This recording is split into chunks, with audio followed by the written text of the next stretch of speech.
When I was 8 years old, I grew up in one of the most amazing communities that I could ever think about.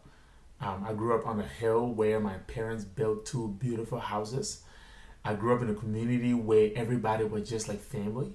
I grew up in a place that was so serene, so beautiful. My parents made me feel like I could do anything. They gave me beliefs that anything was possible because they did the unthinkable. My father and my mother brought the first electricity to my community. They laid the first road all the way up the hill to these two beautiful houses. My father had an opportunity to come to the United States for the first time on a business trip where he would get more medications for their pharmacies, their own pharmacies throughout Liberia. And this was the highlight of our family. My father was coming to America. It was the most amazing thing ever because he was coming to make our family life even better, as if we already didn't have a great life. On that trip, that would be the last time I would see my father for over 5 years. Because when he turned to come to America, his country was galvanizing for a civil war that nobody saw coming.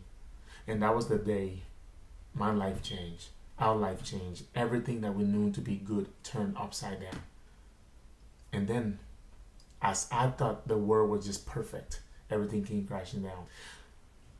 My mother decided that we were going to escape the country on foot. A 200 miles journey to try to leave Liberia on foot to escape rebels and government soldiers from killing us. And as we were trying to escape, we got to a checkpoint where we were caught. And my mother and us was forced to be executed because the rebels never believed our story about my father. We couldn't tell them that he was in America, so we had to make up a story. They did not believe us. They took my mother and took us to go execute us. And as they were taking us to this killing field, we were crying, creating all this chaos. The rebel leader turned to my mother and said, "Look, I'm going to do you a favor. All the commotion is not necessary. Somebody's going to die today. You choose who dies. You get to choose between your life or your children's life." My mother could not believe the words that's coming out of this guy's mouth. And that she felt like this was a joke. But when she realized, and we realized that he was serious, that she really had to choose between our life, my mother chose to die so that we can live. My mother chose to die so that we can live. My mother was ordered to a killing field to be executed by a 14-year-old child, a girl with a machine gun. And as my mother was witnessing this movement, as she was taken to this killing field to be executed, she was stripped naked, totally naked, as she was standing in this field. She pled with us to not watch. My siblings and I were so distraught. You remember, I was only 8 years old. My little sister was only 5. My little brother was 2. My older brother was 10. And my older sister was 11 years old. We were all under the age of 12. What were we going to do in the middle of this type of war? All under the age of 12. We were so confused. As my mother was standing in the middle of this killing field to be executed, she realized that if she died, our life would become like the child that was about to execute her. This 14-year-old vulnerable, innocent child with a machine gun was so angry about something. I don't think she was angry about killing my mother. I think that was the easy part. The anger that was in her was long lasting. It had to come from somewhere. And my mother realized that. My mother could feel it. As she was standing in the middle of this killing field to be executed, she noticed the vulnerable child with the gun. And all she had to do was pull that trigger, and my mother would be dead. But my mother did something so courageous. My mother realized that she could not negotiate with the rebel soldiers. She could not negotiate with them. So she decided that she was going to go to God and she was going to negotiate with God. So she went to God and started to pray. She started to pray for that child that was across from her. And her prayer to God was that somehow, some way, if the bullet that was going to come from that gun did not kill my mother. And she told God, I will make you a promise. I will make you a promise. If that bullet does not kill me, if it doesn't harm me, I will promise you that if I will live and escape this killing field, I promise to become a mother to a child like the one that's about to kill me. That was my mom's promise. And as she was promising that, saying that prayer to God, the girl was about to shoot her. Right before she shot my mother, my little sister, who was 5 years old, escapes from us, runs to the killing field, grabs my mom.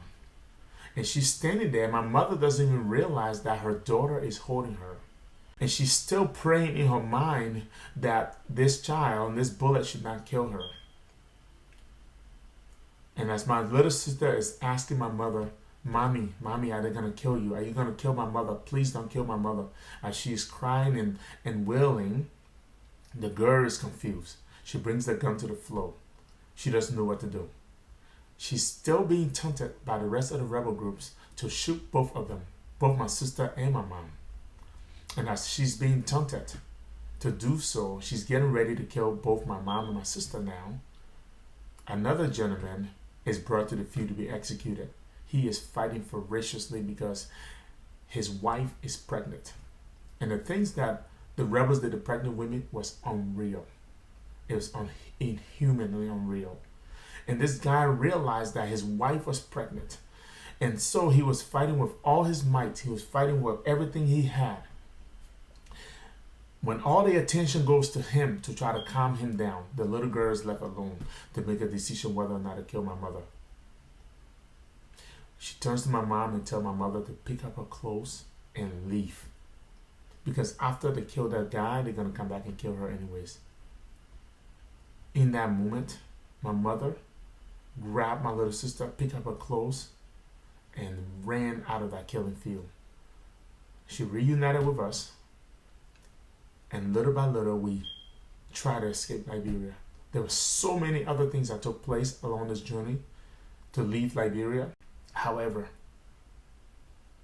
we finally make it to the Ivory Coast, where we became refugees, and my mother was able to reconnect with my father.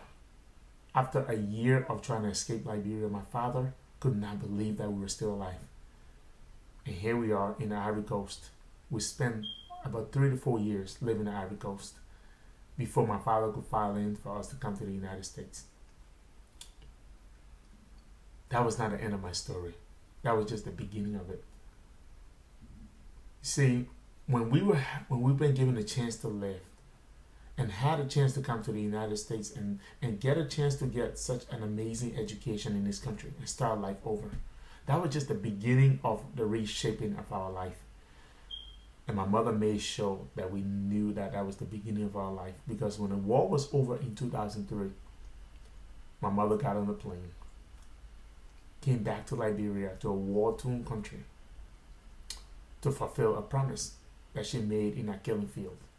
My mother and my father rebuilt our house on the hill, on Sugar Hill, and adopted 44 orphans, children whose parents were killed during the war.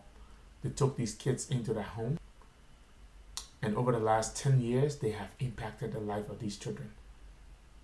And they're still living every single day doing this. This is just the highlight of my story. What I have learned from this is that humanity is crying out for each other. We need one another. And my life has been transformed as a result of being saved from the beginning. And I'm so grateful just to be alive every day, to be able to give back to humanity. I am so grateful. Thank you for listening to my story.